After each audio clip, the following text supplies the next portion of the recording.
നമസ്കാരം. ആനന്ദ് ഇന്റർനാഷണൽ ന്യൂസിലേക്ക് സ്വാഗതം. രാജ്യരക്ഷയ്ക്കായി യുവജനങ്ങളെ സജ്ജരാക്കാൻ പുതിയ ഗ്യാപ് ഇയർ സൈനിക പരിശീലന പദ്ധതി പ്രഖ്യാപിച്ച് ബ്രിട്ടീഷ് പ്രതിരോധ മന്ത്രാലയം.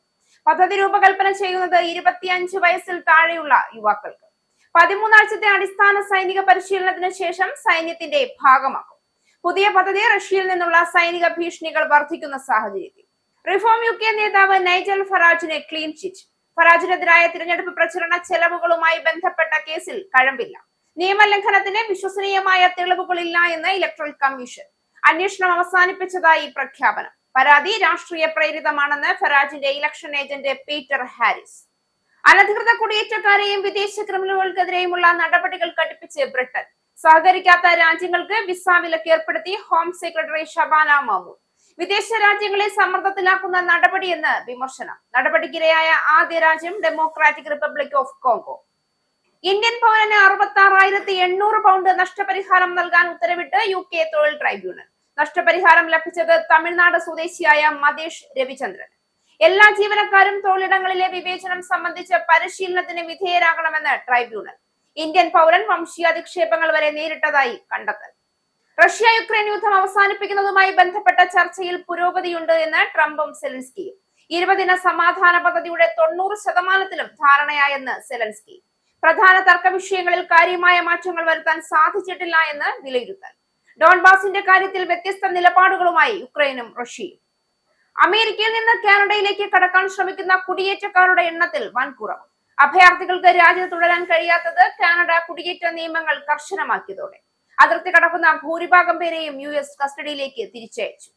ഉന്നാവ് ബലാത്സംഗ കേസിൽ ഗുരുതര ആരോപണവുമായി അതിജീവിത. CBI ഉദ്യോഗസ്ഥർ BJP നേതാവ് കുൽദീപ് സെൻഗാറുമായി ഒത്തുകളിച്ചെന്ന് വിമർശനം. ജന്തർ മന്ദറിൽ നടത്തിയ സമരത്തിനിടെ കുഴഞ്ഞു വീണ് അതിജീവിതയും അമ്മയും. ഉദ്യോഗസ്ഥർ അട്ടിമറി നടത്തിയെന്നും വെളിപ്പെടുത്തൽ.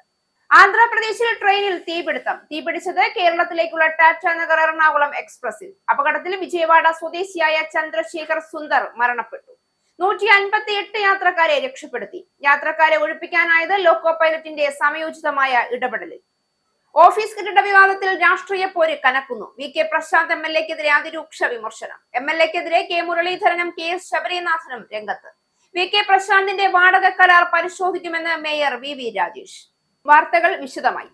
ആഗോളതലത്തിൽ യുദ്ധഭീഷണികൾ വർദ്ധിക്കുന്ന സാഹചര്യത്തിൽ രാജ്യരക്ഷയ്ക്കായി യുവജനങ്ങളെ സജ്ജരാക്കാൻ ബ്രിട്ടീഷ് പ്രതിരോധ മന്ത്രാലയം പുതിയ ഗ്യാപ് ഇയർ സൈനിക പരിശീലന പദ്ധതി പ്രഖ്യാപിച്ചു. 25 വയസ്സിൽ താഴെയുള്ള യുവാക്കൾക്കായി രൂപകൽപ്പന ചെയ്തിരിക്കുന്ന ഈ പൈലറ്റ് പ്രോജക്ട് 2026 മാർച്ചിൽ ആരംഭിക്കും. സൈനിക ജീവിതം പരിചയപ്പെടുത്തുന്നതിനോടൊപ്പം അച്ചടക്കവും പ്രായോഗിക നൈപുണ്യവും വളർത്തുകയാണ് പദ്ധതിയുടെ ലക്ഷ്യം. ആദ്യഘട്ടത്തിൽ 150 പേരെയാണ് പരിശീലനത്തിനായി തിരഞ്ഞെടുക്കുന്നത്. തിരഞ്ഞെടുക്കപ്പെടുന്നവർക്ക് ശമ്പളത്തോടു കൂടിയ 2 വർഷത്തെ പ്ലേസ്മെന്റ് ആണ് ആർമിയിൽ ലഭിക്കുക. റോയൽ നേവിയിൽ ഇത് 1 വർഷമായിരിക്കും. റോയൽ എൻഫോഴ്സ്മെന്റും സമാനമായ പദ്ധതികൾ ആവിഷ്കരിച്ചു വരികയാണ്. 13 ആഴ്ചത്തെ അടിസ്ഥാന സൈനിക പരിശീലനത്തിന് ശേഷം ഇവർക്ക് സൈന്യത്തിന്റെ ഭാഗമായി പ്രവർത്തിക്കാം. എന്നാൽ ഇവരെ സജീവ യുദ്ധമുഖങ്ങളിൽ വിന്യസിക്കില്ല. പരിശീലനം പൂർത്തിയാക്കിയ ശേഷം സൈന്യത്തിൽ തന്നെ തുടരണമെന്ന് നിർബന്ധമില്ല. മറ്റ് തൊഴിൽ മേഖലകളിലേക്ക് മാറാനുള്ള സ്വാതന്ത്ര്യം ഉണ്ടാകും. റഷ്യയിൽ നിന്നുള്ള ഭീഷണികൾ വർദ്ധിക്കുന്ന സാഹചര്യത്തിൽ സൈന്യം മാത്രമല്ല സമൂഹം ഒന്നാകെ രാജ്യരക്ഷയ്ക്കായി സജ്ജരാകണമെന്ന ഹോൾ ഓഫ് സൊസൈറ്റി അപ്രോച്ച് നയത്തിന്റെ ഭാഗമായാണ് പദ്ധതി. ബ്രിട്ടന്റെ ജനങ്ങൾ ഏത് സാഹചര്യവും നേരിടാൻ തയ്യാറായിരിക്കണമെന്ന് സൈനിക മേധാവി air chief marshal sir Rich Knighton മുന്നറിയിപ്പ് നൽകിയിരുന്നു.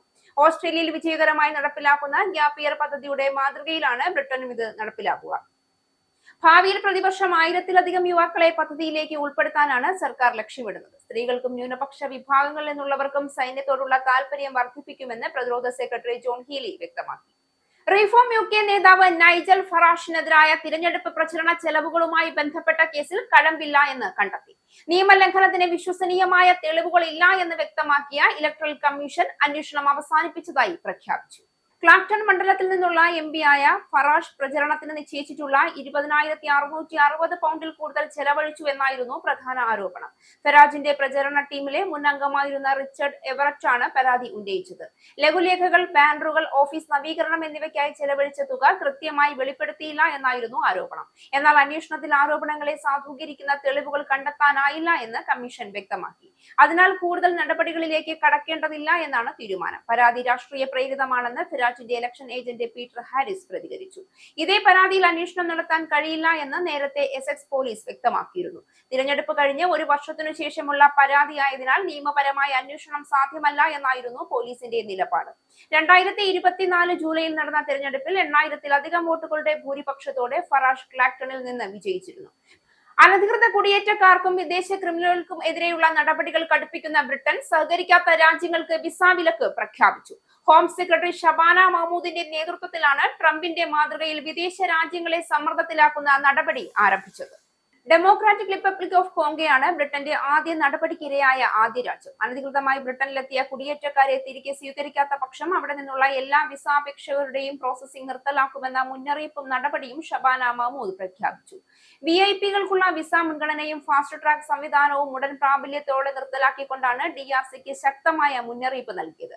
ബ്രിട്ടൻ തിരിച്ചയക്കുന്ന അനധികൃത കുടിയേറ്റക്കാരെ സ്വീകരിക്കാത്ത പക്ഷം എല്ലാ വിസ അപേക്ഷകളും തടയുമെന്ന് ഹോം സെക്രട്ടറി വ്യക്തമാക്കി. അങ്കോള, നമീബിയ തുടങ്ങിയ രാജ്യങ്ങൾ ഇതിനകം ബ്രിട്ടന്റെ സമ്മർദ്ദത്തിന് വഴങ്ങി അനധികൃത കുടിയേറ്റക്കാരെയും ക്രിമിനലുകളെയും ഏറ്റുവാങ്ങാൻ സമ്മതിച്ചിട്ടുണ്ട്. DRCക്കും ഈ സമ്മർദ്ദത്തിന് മുന്നിൽ വഴങ്ങാതെ തരമില്ല എന്നാണ് വിലയിരുത്തൽ. അനധികൃതമായി എത്തുന്നവരെ തിരികെ സ്വീകരിക്കാത്തവർക്ക് നിയമപരമായും ബ്രിട്ടനിലേക്കുള്ള പ്രവേശനമില്ല. ഇതാണ് പുതിയ നിലപാട്. രാജ്യസുരക്ഷയ്ക്കും അതിർത്തി സംരക്ഷണത്തിനും ഇത് അനിവാര്യമാണ് എന്ന് വിദേശകാര്യ സെക്രട്ടറി യുവറ്റ് കൂപ്പർ വ്യക്തമാക്കി. ജോലിസ്ഥലത്ത് വംശീയ വിവേചനവും അന്യായമായ പിരിച്ചുവിടലും നേരിട്ടുവെന്ന് കണ്ടെത്തിയതിനെ തുടർന്ന് ഇന്ത്യൻ പൗരന് UK തൊഴിൽ ട്രൈബ്യൂണൽ 6,680 പൗണ്ട് നഷ്ടപരിഹാരം നൽകാൻ ഉത്തരവിട്ടു. തമിഴ്നാട് സ്വദേശിയായ മതേഷ് രവിചന്ദ്രനാണ് നഷ്ടപരിഹാരം ലഭിച്ചത്. നെക്സസ് ഫുഡ്സ് ലിമിറ്റഡ്സിലെ എല്ലാ ജീവനക്കാരും തൊഴിലിടങ്ങളിലെ വിവേചനം സംബന്ധിച്ച പരിശീലനത്തിന് വിധേയരാകണമെന്ന് ട്രൈബ്യൂണൽ ശുപാർശ ചെയ്തു. 2023 ജനുവരിയിൽ വെസ്റ്റ് വിക്ക്ഹാമിലെ കമ്പനിയിൽ ജോലിയിൽ പ്രവേശിച്ച മതേഷ് മാനേജർ അടിമ എന്ന് വിളിക്കുന്നതടക്കമുള്ള വംശീയ അധിക്ഷേപങ്ങൾ നേരിട്ടതായി ട്രൈബ്യൂണലിനോട് പറഞ്ഞു. അധിക സമയം ജോലി ചെയ്യാൻ നിർബന്ധിക്കുകയും വാർഷികാവധി നിഷേധിക്കുകയും ചെയ്തതായി അദ്ദേഹം ആരോപിച്ചു. മാനേജർ കാജൻ തേയേന്ദ്രും ശ്രീലങ്കൻ തമിഴ് വംശജരായ ജീവനക്കാർക്ക് മുൻഗണന നൽകുമെന്ന് പറഞ്ഞതും മതേഷിനെ ഈ അടിമ എന്ന് വിശേഷിപ്പിച്ചതും തെളിവായി ട്രൈബ്യൂണലിൽ അവതരിപ്പിച്ചു. പരാതി നൽകിയിട്ടും മാനേജ്മെന്റിന്റെ ഭാഗത്ത് ശരിയായ അന്വേഷണം നടന്നില്ല. ഇതേ തുടർന്ന് ജോലി രാജിവെച്ച മതേഷിന്റെ അവധി അപേക്ഷ നിരസിച്ചതിന് പിന്നിൽ അദ്ദേഹത്തിന്റെ വംശം പ്രധാന ഘടകമായിരുന്നുവെന്ന് ട്രൈബ്യൂണൽ കണ്ടെത്തി.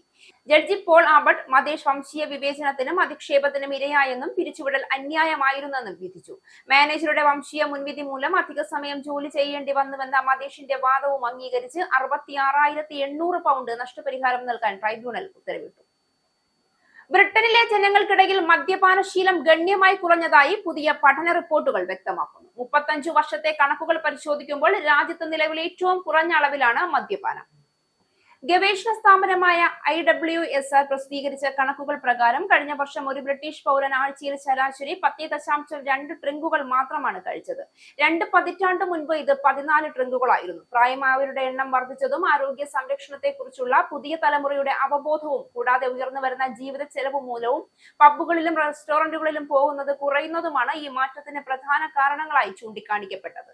മദ്യപാനം പൂർണ്ണമായും ഉപേക്ഷിക്കുന്നവരുടെ എണ്ണത്തിൽ വലിയ വർധന ഇല്ല എങ്കിലും ഉപയോഗിക്കുന്ന അളവിൽ മിതത്വം പാലിക്കാൻ ബ്രിട്ടീഷുകാർ ശ്രദ്ധിക്കുന്നുവെന്നാണ് റിപ്പോർട്ട് വ്യക്തമാക്കുന്നത്.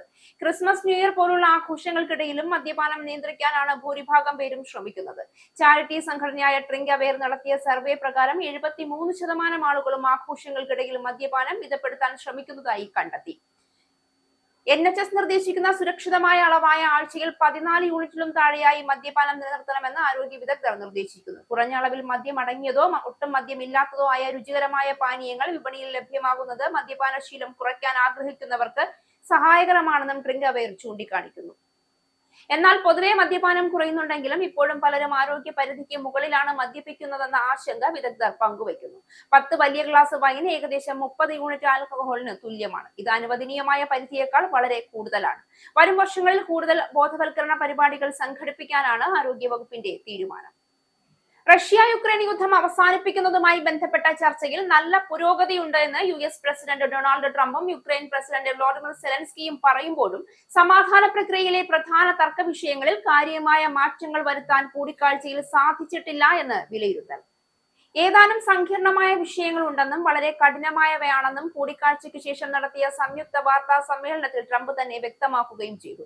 ഡോൺബാസിൽ ഒരു സ്വതന്ത്ര വ്യാപാര മേഖല സ്ഥാപിക്കുന്ന കാര്യത്തിൽ ഇപ്പോഴും ധാരണയിലെത്താൻ സാധിച്ചിട്ടില്ല എന്നും ട്രംപ് വ്യക്തമാക്കി. 20 ദിന സമാധാന പദ്ധതിയുടെ 90% ധാരണയായി എന്നാണ് ചർച്ചയ്ക്ക് മുന്നോടിയായി സെലൻസ്കി പറഞ്ഞത്. ചർച്ചയ്ക്ക് ശേഷം നടത്തിയ സംയുക്ത വാർത്താ സമ്മേളനത്തിലും സെലൻസ്കി അതുതന്നെയാണ് ആവർത്തിച്ചത്. ഭൂപ്രദേശത്തിന്റെ വിഷയം പരിഹരിക്കപ്പെടാത്ത ഒന്നാണ് എന്നും എന്നാൽ അത് പരിഹരിക്കാനാകുമെന്ന് താൻ വിശ്വസിക്കുന്നതായി ട്രംപ് പറഞ്ഞു. പ്രധാന വിഷയങ്ങളിൽ ഒന്നായ ഭൂപ്രദേശത്തിന്റെ കാര്യത്തിൽ സ്വന്തം നിലപാടിൽ റഷ്യയും യുക്രൈനും ഉറച്ചു നിൽക്കുകയാണ്. സമാധാന പദ്ധതിയിലെ പ്രധാന തർക്ക വിഷയങ്ങളിൽ ഒന്നും ഇതാണെന്ന് വിദഗ്ധർ വിലയിരുത്തുന്നു. ഡോൺബാസിന്റെ കാര്യത്തിൽ യുക്രൈന്റെ നിലപാട് റഷ്യയുടേതിൽ നിന്ന് വ്യത്യസ്തമാണെന്ന് ട്രംപിന്റെ സാന്നിധ്യത്തിൽ സെലൻസ്കി വ്യക്തമാക്കുകയും ചെയ്തു. ശാശ്വത സമാധാനം കൈവരിക്കുന്നതിനുള്ള പ്രധാന നാഴികക്കല്ല് എന്ന് വിശേഷിപ്പിക്കാവുന്ന സുരക്ഷാ ഗ്യാരണ്ടികൾ ഉൾപ്പെടെ ചർച്ച ചെയ്ത എല്ലാ കാര്യങ്ങളിലും അന്തിമ തീരുമാനമെടുക്കാൻ തങ്ങളുടെ ടീമുകൾ തുടർന്നും പ്രവർത്തിക്കുമെന്ന് സെലൻസ്കി പറഞ്ഞതും 20 ദിന സമാധാന പദ്ധതിയിലെ മിക്ക വിഷയങ്ങളിലും ഇപ്പോഴും പരിഹാരമായിട്ടില്ല എന്ന സൂചനയാണ്. അമേരിക്കയിൽ നിന്ന് കാനഡയിലേക്ക് കടക്കാൻ ശ്രമിക്കുന്ന കുടിയേറ്റക്കാരുടെ എണ്ണത്തിൽ വൻ കുറവുണ്ടായതായി റിപ്പോർട്ട്. കാനഡ അതിർത്തി നിയമങ്ങൾ കർശനമാക്കിയതോടെ അതിർത്തി കടക്കുന്നവർ വേഗത്തിൽ തന്നെ അമേരിക്കയിലേക്ക് തിരിച്ചയക്കപ്പെടുകയും അവിടെ ഇമിഗ്രേഷൻ അധികൃതരുടെ തടവിലാവുകയും ചെയ്യുന്ന സാഹചര്യമാണ് നിലവിലുള്ളത്. വേനൽക്കാലത്ത് ആയിരക്കണക്കിന് ആളുകളാണ് അതിർത്തി കടക്കാൻ ശ്രമിച്ചിരുന്നത്. ഇപ്പോൾ ആ എണ്ണം ഗണ്യമായി കുറഞ്ഞിട്ടുണ്ട്. ക്യൂബക്കിലെ അനധികൃത അതിർത്തികൾ വഴിയാണ് ഭൂരിഭാഗം അഭയാർത്ഥികളും കാനഡയിലേക്ക് കടക്കാൻ ശ്രമിച്ചിരുന്നത്. ക്യൂബക്കിലെ സെ ബെർണാഡ് ഡി ലാക്കോൾ അതിർത്തിയിൽ മാർച്ചും ഓഗസ്റ്റും മാസങ്ങളിൽ പ്രതിമാസം ശരാശരി 1900 അഭയാർത്ഥി അപേക്ഷകൾ ലഭിച്ചിരുന്നു. എന്നാൽ നവംബറിൽ ഇത് 518 കുറഞ്ഞു. കഴിഞ്ഞ വർഷം ഇതേ സമയം ഇത് 637 ആയിരുന്നു. ഈ വർഷത്തെ ആദ്യ 11 മാസങ്ങൾക്കുള്ളിൽ മാത്രം കാനഡ 4035 അഭയാർത്ഥികളെ അമേരിക്കയിലേക്ക് തിരിച്ചയച്ചു. ഇത് കഴിഞ്ഞ വർഷത്തെ അപേക്ഷിച്ച് 29% കൂടുതലാണ്. കാനഡ കുടിയേറ്റ നിയമങ്ങൾ കർശനമാക്കിയതോടെ അഭയാർത്ഥികൾക്ക് രാജ്യത്ത് തുടരുന്നത് പ്രയാസകരമായി മാറിയിട്ടുണ്ട്. പുതിയ നിയമങ്ങൾ അനുസരിച്ച് അതിർത്തി കടക്കുന്ന ഭൂരിഭാഗം പേരെയും US അധികൃതരുടെ കസ്റ്റഡിയിലേക്ക് തന്നെ തിരിച്ചയക്കുകയാണ് ചെയ്യുന്നത്. കാനഡ തിരിച്ചയക്കുന്നവർ അമേരിക്കൻ ഇമിഗ്രേഷൻ ആൻഡ് കസ്റ്റംസ് എൻഫോഴ്സ്മെന്റിന്റെ തടവിലാകാനാണ് സാധ്യത കൂടുതൽ. കാനഡയുടെ ഈ കർശന നിലപാട് രാജ്യത്തെ കുടിയേറ്റ സംവിധാനത്തെ സംരക്ഷിക്കുമെന്ന് ഒരു ഭാഗം വാദിക്കുമ്പോൾ ഇത് പാവപ്പെട്ട മനുഷ്യരെ അപകടത്തിലാക്കുമെന്നാണ് വിമർശകരുടെ നിലപാട്. ഇനി പൗണ്ട്, യൂറോ, ഡോളർ, രൂപ ഇന്നത്തെ വിനിമയ നിരക്ക്. ഒരു പൗണ്ട് 121.33 ഇന്ത്യൻ രൂപ, ഒരു പൗണ്ട് 1.15 യൂറോ, ഒരു US ഡോളർ 89.88 ഇന്ത്യൻ രൂപ, ഒരു യൂറോ 105.87 ഇന്ത്യൻ രൂപ, ഒരു പൗണ്ട് 1.35 US ഡോളർ, ഒരു കനേഡിയൻ ഡോളർ 65.76 ഇന്ത്യൻ രൂപ. ഇനി ഒരു ഇടവേളയ്ക്ക് ശേഷം നാഷണൽ ന്യൂസ്.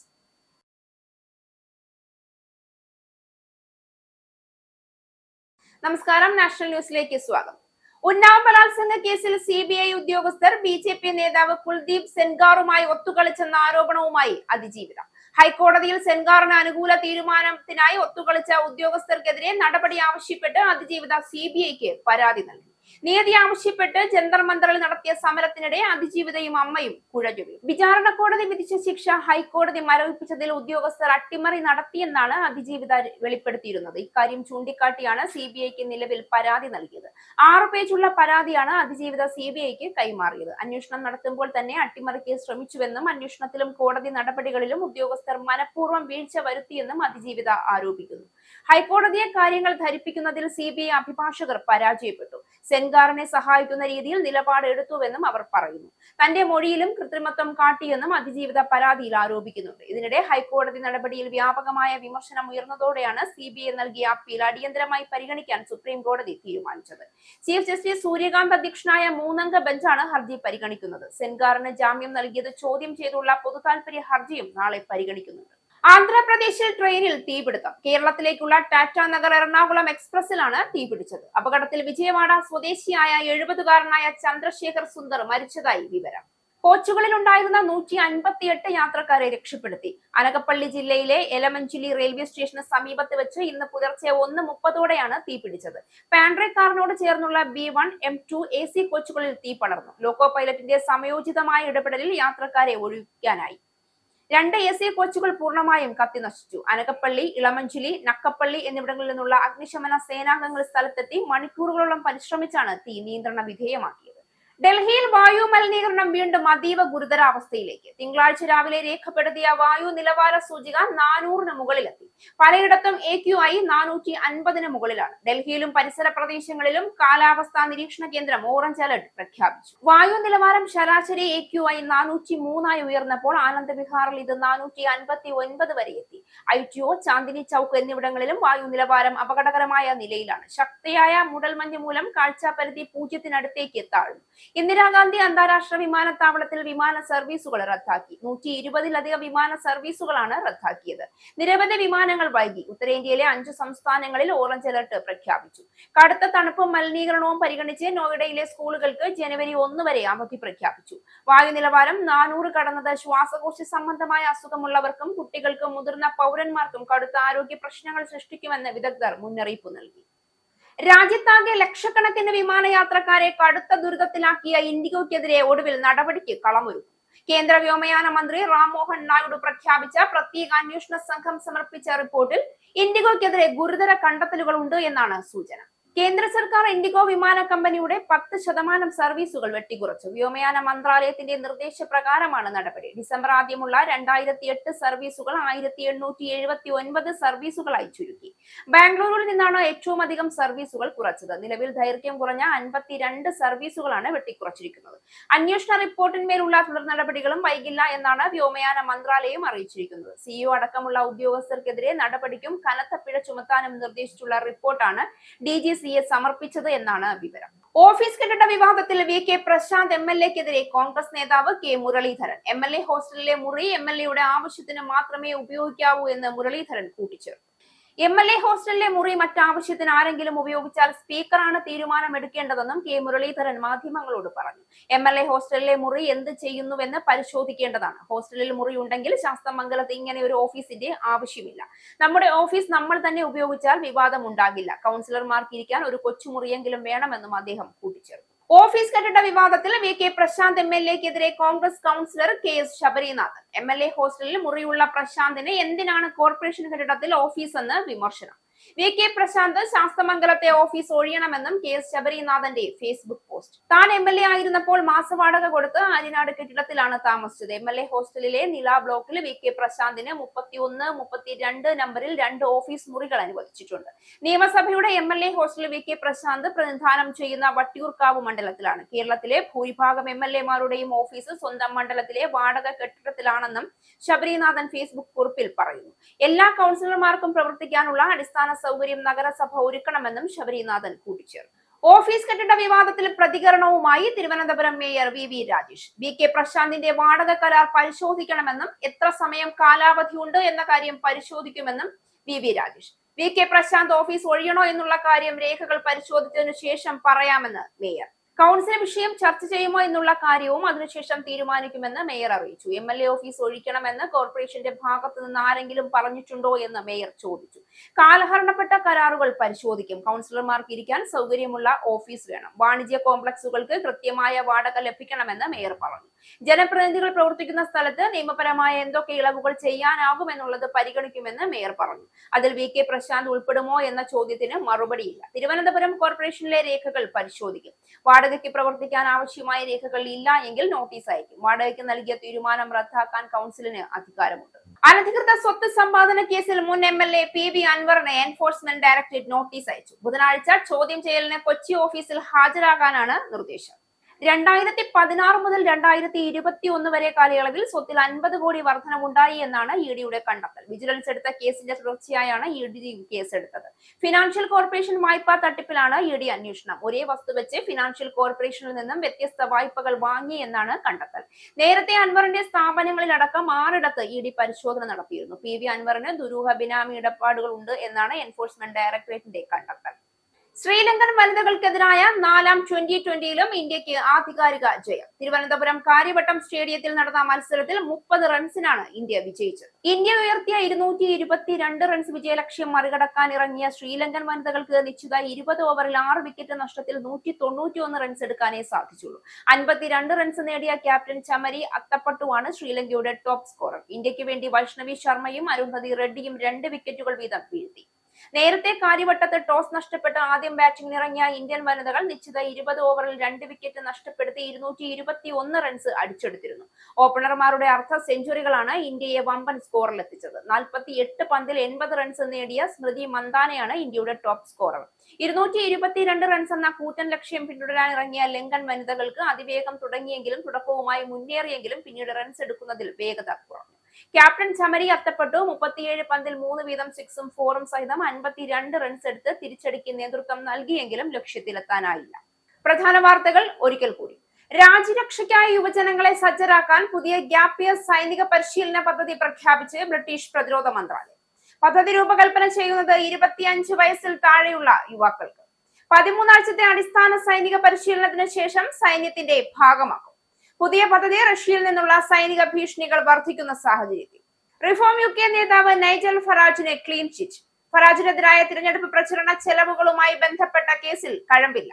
നിയമലംഘനത്തിന് വിശ്വസനീയമായ തെളിവുകളില്ല എന്ന് ഇലക്ട്രൽ കമ്മീഷൻ. അന്വേഷണം അവസാനിപ്പിച്ചതായി പ്രഖ്യാപനം. പരാതി രാഷ്ട്രീയ പ്രേരിതമാണെന്ന് ഫറാജിന്റെ ഇലക്ഷൻ ഏജന്റ് പീറ്റർ ഹാരിസ്. അനധികൃത കുടിയേറ്റക്കാരെയും വിദേശ ക്രിമിനലുകൾക്കെതിരെയുമുള്ള നടപടികൾ കടുപ്പിച്ച് ബ്രിട്ടൻ. സഹകരിക്കാത്ത രാജ്യങ്ങൾക്ക് വിസ വിലക്ക് ഏർപ്പെടുത്തി ഹോം സെക്രട്ടറി ഷബാന മഹ്മൂദ്. വിദേശ രാജ്യങ്ങളെ സമ്മർദ്ദത്തിലാക്കുന്ന നടപടിയെന്ന് വിമർശനം. നടപടിക്കിരയായ ആദ്യ രാജ്യം democratic republic of Congo. Indian പൗരന് 66,800 പൗണ്ട് നഷ്ടപരിഹാരം നൽകാൻ ഉത്തരവിട്ട് UK തൊഴിൽ ട്രൈബ്യൂണൽ. നഷ്ടപരിഹാരം ലഭിച്ചത് തമിഴ്നാട് സ്വദേശിയായ മതേഷ് രവിചന്ദ്രൻ. എല്ലാ ജീവനക്കാരും തൊഴിലിടങ്ങളിലെ വിവേചനം സംബന്ധിച്ച് പരിശീലനത്തിന് വിധേയരാകണമെന്ന് ട്രൈബ്യൂണൽ. ഇന്ത്യൻ പൗരൻ വംശീയാധിക്ഷേപങ്ങൾ വരെ നേരിട്ടതായി കണ്ടെത്തൽ. റഷ്യ യുക്രൈൻ യുദ്ധം അവസാനിപ്പിക്കുന്നതുമായി ബന്ധപ്പെട്ട ചർച്ചയിൽ പുരോഗതിയുണ്ട് എന്ന് ട്രംപും സെലൻസ്കിയും. 20 ദിന സമാധാന പദ്ധതിയുടെ 90% ധാരണയായെന്ന് സെലൻസ്കി. പ്രധാന തർക്ക വിഷയങ്ങളിൽ കാര്യമായ മാറ്റങ്ങൾ വരുത്താൻ സാധിച്ചിട്ടില്ല എന്ന് വിലയിരുത്തൽ. ഡോൺബാസിന്റെ കാര്യത്തിൽ വ്യത്യസ്ത നിലപാടുകളുമായി യുക്രൈനും റഷ്യയും. അമേരിക്കയിൽ നിന്ന് കാനഡയിലേക്ക് കടക്കാൻ ശ്രമിക്കുന്ന കുടിയേറ്റക്കാരുടെ എണ്ണത്തിൽ വൻ കുറവ്.